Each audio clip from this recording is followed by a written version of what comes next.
Hey y'all, so today we are making Frito casserole. So this recipe comes together really easily. It basically just uses pantry ingredients. So let me show you what those are.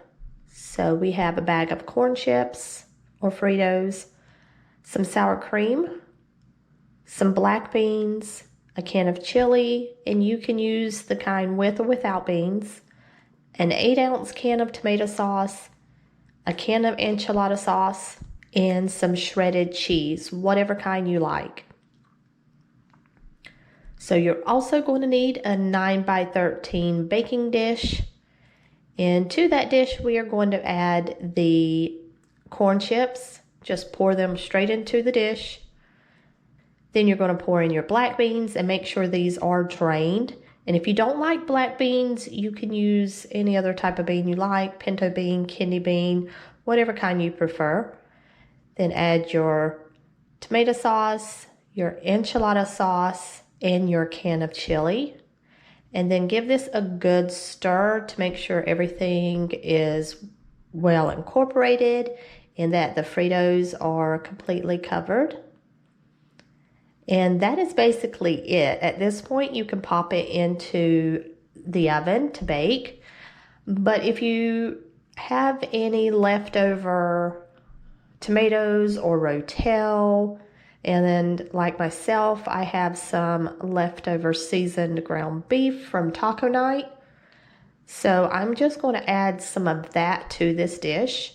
So I've got about half a cup of taco meat, and then probably around 1/4 of a cup of rotel. If you have some shredded chicken or some shredded beef, you could pop that in here too. Or you could just totally leave that out altogether. You just don't want to add too much extra liquid. So once you have everything mixed well, we are going to pop this into a 350-degree oven for about 20 minutes. Now, while it's in the oven baking, I am just going to stir together my sour cream. So I'm going to use around 1/4 to 1/2 of a cup of sour cream. I'm just blending it together to get it softened.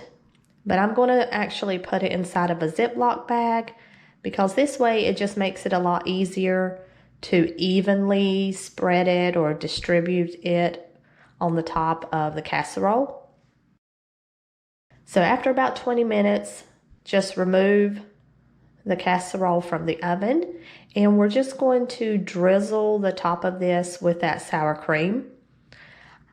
I usually use anywhere from about 1/4 to 1/2 of a cup, so you can use as much or as little as you like, and if you don't like sour cream at all, you can totally just leave this off and just serve the sour cream on the side for anybody who may want sour cream on top of theirs.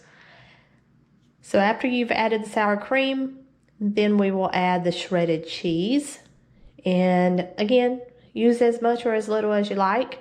I'm using a Colby Jack blend, so I'm going to use about 1 to 1.5 cups of cheese. And then we will pop this back into the oven, again at 350 degrees. And it's just going to bake for about 5 to 10 minutes until the cheese is nice as melted and it starts to bubble around the edges. And that's it. So ideally, you would let this sit for about 15 minutes because it is pretty darn hot. And it'll give it time for the casserole to sort of thicken back up. Now, I know this probably looks like a pile of mush topped with cheese. And it is basically a pile of mush topped with cheese, but it is like the best comforting pile of mush. So I hope you guys try this recipe out. And if you do, make sure you comment down below what you think. And I will see you all in the next one. Bye.